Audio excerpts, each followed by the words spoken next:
My husband told his family her postpartum depression is getting really bad, that's why I'm never home anymore. When I found his Reddit posts asking for advice about my severe mental health crisis, I realized he'd been using my pregnancy recovery to cover up his affair. I sent his posts to his mother along with photos of him and his coworker at 3 different hotels. His whole family disowned him within 48 hours.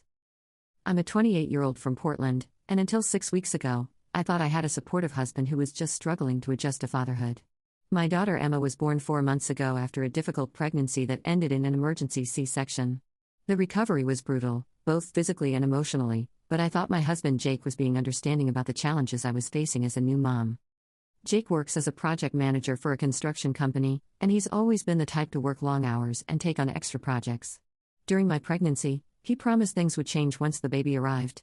He talked about wanting to be hands-on father and said he'd scale back his work commitments to help with nighttime feedings and doctor appointments. I believed him because he seemed genuinely excited about becoming a dad. The first few weeks after Emma's birth were exactly what I expected: exhausting, overwhelming, but manageable with Jake's help. He took 2 weeks off work and was actually pretty great during that time. He handled diaper changes without complaining, brought me food while I was nursing, and even got up for some of the middle of the night feedings so I could sleep. I remember thinking we made a good team and that maybe we'd figure out this parenting thing together. But something shifted dramatically once Jake went back to work. Instead of scaling back his hours like he'd promised, he started working even longer days. He'd leave the house at 6 a.m. and often wouldn't come home until 9 or 10 p.m., claiming he had project deadlines and client meetings that couldn't be rescheduled. When I pointed out that these hours were longer than before the baby was born, he'd get defensive and say he was working extra hard to provide for our growing family. The worst part wasn't just his absence, though. It was how he started treating me when he was home. Jake began acting like I was fragile and unstable, constantly asking if I was feeling okay in this patronizing tone and making comments about how I seemed stressed or overwhelmed. When I'd express frustration about being alone with a newborn for 14 hours a day, he'd nod sympathetically and say things like, "I know this is really hard for you right now," as if my concerns weren't valid complaints about his behavior. Jake also started canceling plans we'd made and declining social invitations on my behalf. When his sister invited us to a family barbecue, he told her I wasn't up for it without even asking me. When my college roommate wanted to meet the baby, Jake suggested we postpone because I was still adjusting. He was making decisions about my social life based on his assessment of my mental state, and it was infuriating. I started noticing other weird behaviors too. Jake would take phone calls outside or in the garage, claiming they were work-related but speaking in hushed tones that seemed more personal than professional. He'd shower immediately when he got home from work, even on days when he claimed to have been in meetings all day. His laundry habits changed too. He started doing his own washing instead of throwing everything in the hamper like he used to. The breaking point came 3 weeks ago when Jake's mother called me on a Tuesday afternoon. Linda and I have always had a good relationship, and she was calling to check on how I was doing with the baby. But instead of asking about Emma or my recovery, she launched into this gentle but concerning speech about postpartum depression and how important it was for me to seek help if I was struggling. "Honey, Jake told us you've been having a really hard time lately," Linda said carefully. "He's worried about you, and frankly, so are we. He mentioned that you've been crying a lot and that you don't want to leave the house or see people. We think you should talk to your doctor about getting some support." I was completely confused because none of that was true. Yes, I was tired and adjusting to life with a newborn, but I wasn't depressed or having any kind of mental health crisis. I'd been taking Emma for walks in the neighborhood, I'd met up with friends for coffee twice in the past month, and while I had moments of feeling overwhelmed, I was generally managing pretty well. "Linda, I think there might be some miscommunication," I said. "I'm not having any of those problems. I'm tired, sure, but I'm not depressed or isolating myself. Where did Jake get that idea?" There was an uncomfortable pause before Linda said, "Oh, well, maybe he's just being overly protective. You know how new fathers can worry. But he's been so concerned about leaving you alone that he's been staying late at work to finish projects quickly so he won't have to travel for work. He said you get anxious when he's not nearby." That's when I realized what was happening. Jake wasn't working late because of project deadlines. He was using my supposed mental health problems as an excuse to stay away from home, and he was telling his family that I was too unstable to be left alone but also too fragile to have him around less. It was the perfect cover story that made him look like a devoted husband dealing with a difficult situation. After hanging up with Linda, I decided to do some investigating. I started paying closer attention to Jake's stories about work and checking them against what I could verify. When he said he was meeting with the Johnson project team on Thursday, I called his office and learned that project had been completed 2 weeks earlier. When he claimed to be having dinner with a potential client on Friday, I checked his company's social media and saw posts from that same client's event happening across town. I also started tracking his location more carefully. Jake had always shared his location with me through his phone, probably because he never expected me to check it. What I found was disturbing. On the nights he claimed to be working late, his phone showed him at locations that had nothing to do with his job. Restaurants, a hotel downtown, an apartment complex across town that I'd never heard him mention. The final piece of evidence came when I was doing laundry and found a receipt in Jake's jacket pocket. It was from an expensive steakhouse downtown, dated the same night he told me he was working through dinner on a project proposal. The receipt showed charges for 2 dinners, 2 glasses of wine, and dessert. Definitely not a solo working dinner. But what really broke my heart was what I discovered when I decided to check if Jake had been posting online about our situation. I'd always known his Reddit username because he used to show me funny posts, and I decided to look at his recent activity. What I found made me feel sick to my stomach. Over the past 2 months, Jake had made dozens of posts in relationship advice forums, parenting groups, and mental health communities, all describing me as a wife suffering from severe postpartum depression who was making his life unbearable. He painted himself as a devoted husband struggling to support a partner who was emotionally unstable, irrationally angry, and refusing to get help. In one post titled "My Wife's Postpartum Depression is Destroying Our Marriage," Jake wrote, "She cries constantly, accuses me of not helping enough even though I'm working overtime to pay for her therapy and medication, and gets angry when I try to give her space to rest. I feel like I'm walking on eggshells all the time. How do I help someone who doesn't want help?" Another post said, "My wife became a completely different person after having our baby. She's suspicious and paranoid, questions everything I do, and makes me feel guilty for working to support our family. I've tried suggesting couples counseling, but she says I'm the problem. I'm starting to think I need to protect myself and my daughter from her instability." The comments on these posts were heartbreaking to read. Hundreds of people were offering Jake sympathy and advice for dealing with his mentally ill wife. People were praising him for being patient and suggesting he document my behavior in case he needed to seek custody of Emma. Some were even recommending he consider separation for his own mental health. But the most damaging posts were the ones where Jake was asking for advice about whether he was wrong for seeking emotional support from a female friend while his wife was going through a crisis. He described having a close friendship with a coworker named Sarah who was helping him cope with the stress of his home situation. He asked whether it was inappropriate to grab dinner with Sarah or spend time texting with her about his problems. Reading those posts, I realized Jake had been systematically destroying my reputation online while building a narrative that justified whatever relationship he was having with this Sarah person. He was crowdsourcing permission to cheat on his wife by convincing strangers that I was mentally unstable and emotionally abusive. I spent the next 3 days screenshotting every single post and comment. I also started following Jake more carefully, and on Thursday evening, I discovered the truth I'd been dreading. Using Find My Phone, I tracked Jake to a hotel downtown where he'd claimed to be meeting with a client. I drove to the hotel and waited in the parking lot until I saw Jake and a blonde woman I didn't recognize walking out together, holding hands and kissing before getting into separate cars. I followed the woman to her apartment and took photos of her license plate. A quick social media search revealed her name was Sarah Martinez, and she worked for the same construction company as Jake. Her Instagram was full of recent photos of dinners, flowers, and romantic dates that clearly showed Jake in the background or reflection, though she'd been careful not to tag him directly. Going back through Sarah's posts, I could see the relationship had been developing for months. There were photos of work dinners and company events that matched perfectly with nights Jake had told me he was working late. She posted about falling for someone unavailable and getting flowers from my favorite project manager. The timeline showed their relationship had started during my pregnancy and intensified after Emma was born. Friday morning, while Jake was at work, I compiled everything I discovered into a detailed email. Screenshots of his Reddit posts, photos of him with Sarah at the hotel, evidence of his lies about work events, and a timeline showing how he'd been using my postpartum period to justify his affair. I sent this email to Linda, Jake's father, his sister, and his brother. I also sent it to my own parents and my sister so they'd know the truth about what had been happening. The response was swift and devastating for Jake. Linda called me within an hour, crying and apologizing for believing Jake's stories about my mental health. She said the family had been planning an intervention to convince me to seek treatment, and they were horrified to learn that Jake had been lying to them while cheating on his postpartum wife. Jake's father called him at work and told him not to come to Sunday dinner until he could explain himself like a man instead of a liar. His sister sent him a text saying, "I can't believe you made us think Emma's mom was crazy while you were running around with another woman. You're disgusting." His brother was apparently even more direct, telling Jake he was dead to the family until he fixed the mess he'd created. But the real justice came when I decided to post my own response on Reddit. I found every forum where Jake had been lying about me and posted a detailed rebuttal with evidence. I included screenshots of his posts alongside photos of him with Sarah, documentation of his lies about work, and a timeline showing how he'd used my pregnancy and postpartum period to justify his affair. The response was immediate and overwhelming.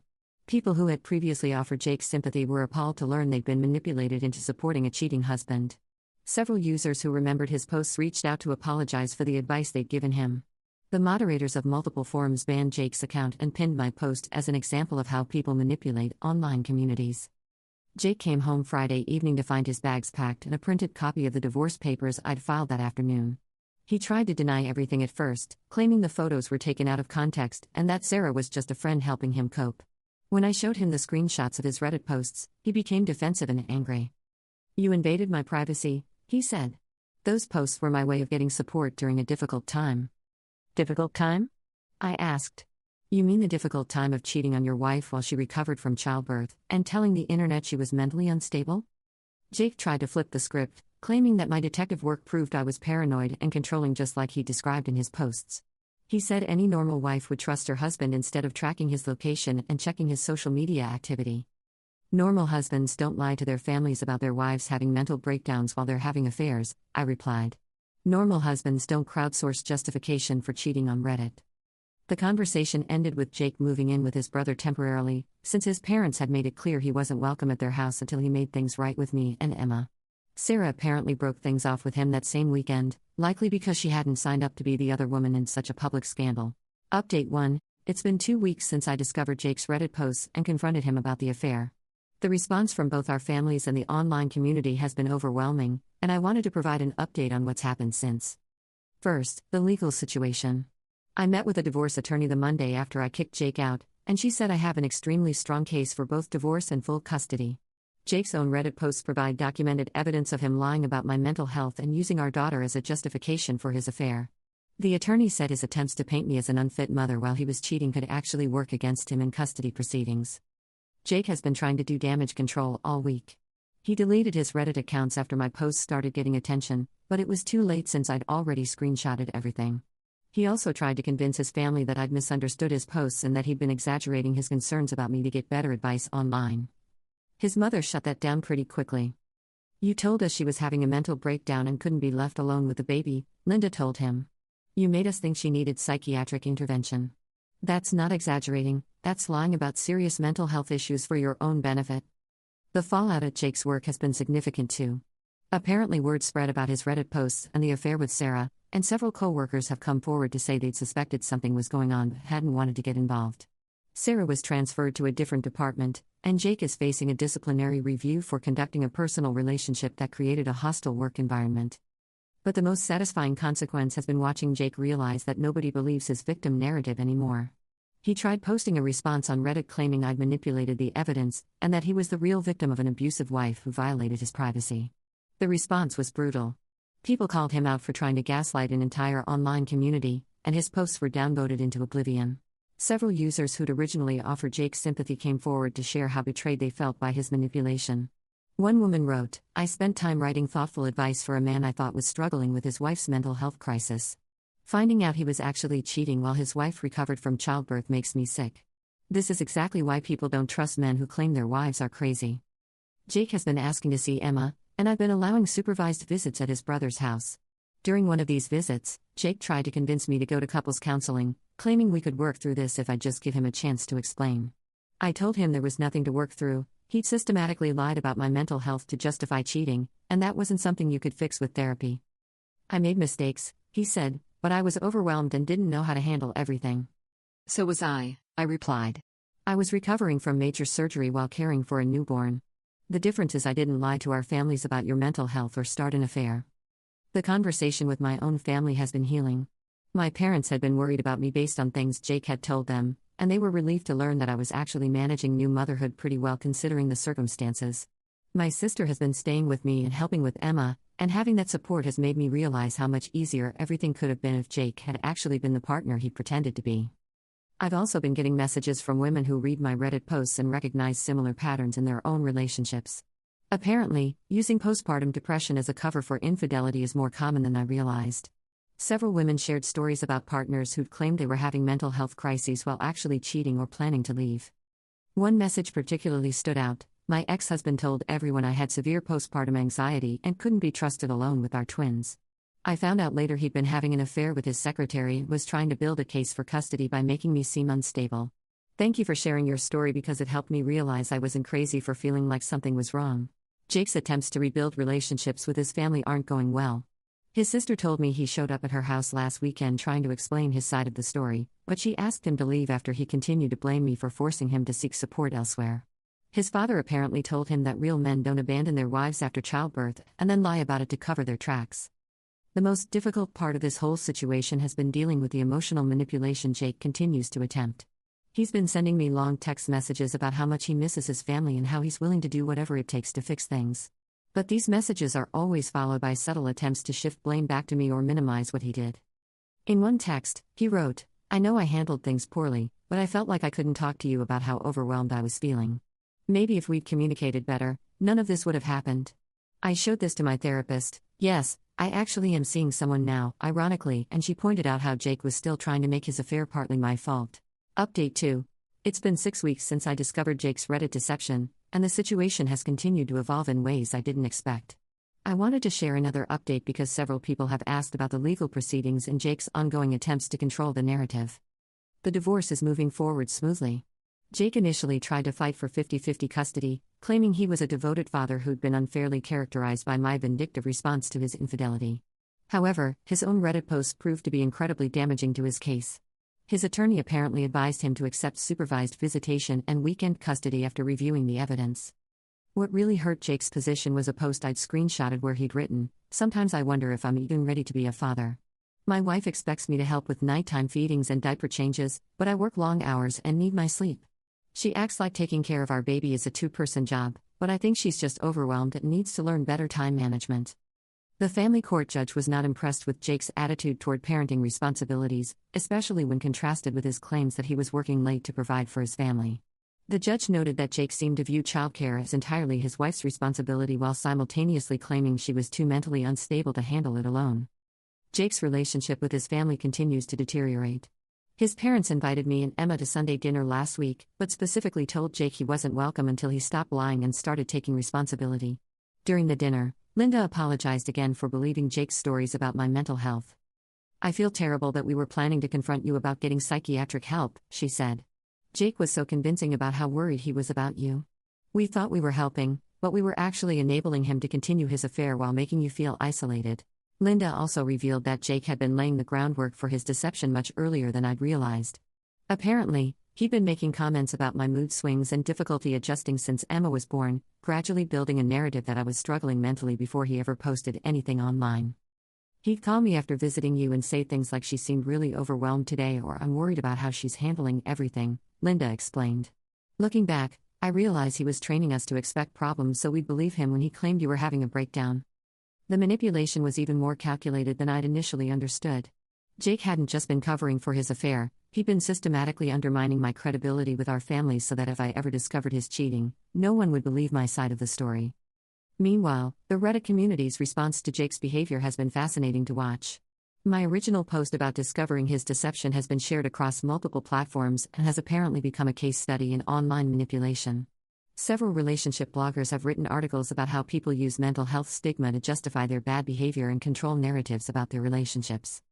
One article that particularly resonated with me was titled "The Postpartum Gaslighting Playbook: How Cheating Partners Use Mental Health Stigma to Avoid Accountability." The author interviewed several women who'd experienced similar situations where their partners had used their postpartum period as cover for infidelity or abandonment. Jake apparently read some of these articles and was furious about being publicly humiliated for what he called private relationship problems. He sent me a series of angry texts demanding that I stop talking about our business online and threatening to sue me for defamation and harassment. I forwarded these texts to my attorney, who laughed and pointed out that truth is a complete defense against defamation claims.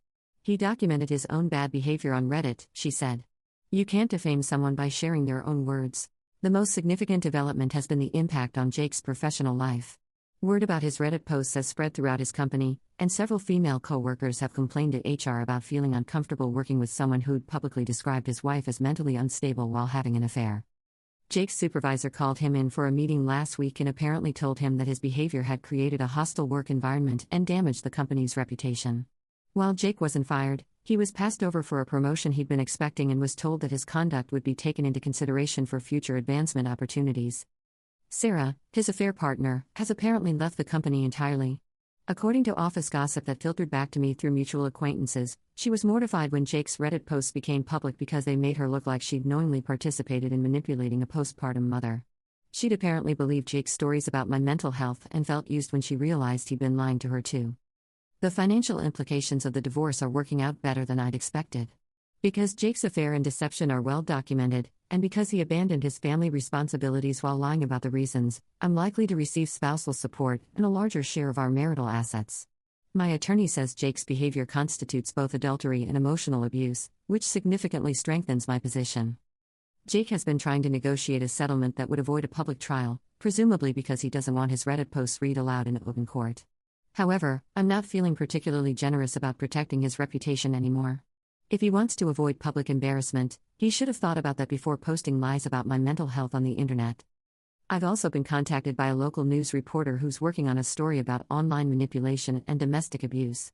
Apparently, my situation has sparked interest in how social media platforms can be used to isolate and gaslight victims of emotional abuse. I'm considering participating in the interview because I think it's important for people to understand how these tactics work. The personal healing process has been more positive than I expected. Therapy has been incredibly helpful, not because I was actually suffering from postpartum depression like Jake claimed, but because processing this level of betrayal and manipulation requires professional support. Emma is thriving, and I'm managing single parenthood much better than I thought I would. Update 3. 3 months have passed since I discovered Jake's elaborate Reddit deception, and I wanted to share a final update on how everything has concluded. The response to my story has been overwhelming, and I've learned a lot about how common this type of manipulation actually is. The divorce was finalized last week. Jake ended up accepting a settlement that gives me primary custody of Emma, our house, and significant spousal support. His attorney strongly advised against going to trial after reviewing the evidence, particularly Jake's own Reddit posts where he documented his lies and manipulation tactics. During the settlement negotiations, Jake's lawyer tried one last time to argue that his Reddit posts were taken out of context and that he'd been venting rather than actually lying about my mental health. My attorney responded by reading several of his posts aloud, including the one where he'd asked whether it was normal for a wife to become paranoid and controlling after having a baby, and whether he should document her behavior in case he needed to protect our daughter from me. "Your client didn't just vent online," my attorney told Jake's lawyer.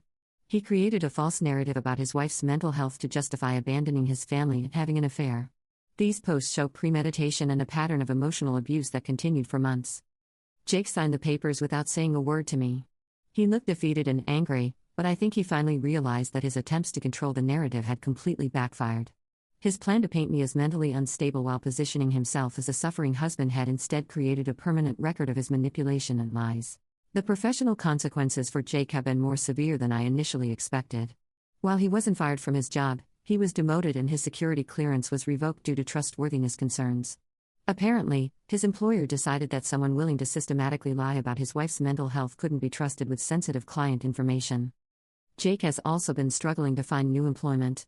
Several potential employers have apparently found his Reddit posts during background checks, and the story has been covered in local media as an example of online manipulation and domestic abuse. His reputation in our professional community is essentially destroyed. The impact on his family relationships has been permanent. Jake's parents told me they've decided to maintain a relationship with Emma and me while cutting ties with Jake until he demonstrates genuine remorse and change. His sister said she can't trust someone who would lie about a new mother's mental health to cover up an affair. "What you did to Emma's mom while she was recovering from childbirth is unforgivable," Linda told Jake during what turned out to be their last conversation. "You made us believe she was mentally ill while you were cheating on her. That's not something a good man does, and it's not something a good father does." Perhaps most satisfying has been watching Jake's attempts to rebuild his reputation fail repeatedly. He tried creating new Reddit accounts to tell his side of the story, but users quickly identified him and called out his continued lies and manipulation. He's apparently also tried dating, but word about his behavior has spread enough that several women have told me they specifically avoided him after learning about the situation. The media attention has been surreal but positive. My story was featured in a major article about digital domestic abuse, and I've been contacted by researchers studying how abusers use online platforms to isolate and gaslight their victims. Apparently, Jake's tactics were textbook examples of what experts call digital intimate partner abuse.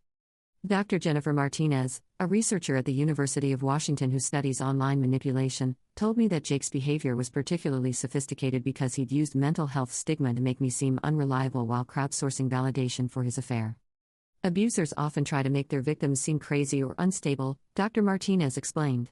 But using Reddit to systematically document false claims about postpartum depression while building justification for infidelity represents a new level of calculated manipulation. I've been invited to speak at a conference about domestic violence next month, and I'm considering writing a book about the experience. Several literary agents have reached out after reading the media coverage, saying there's strong interest in stories about modern forms of emotional abuse and digital manipulation. The online response continues to be incredible.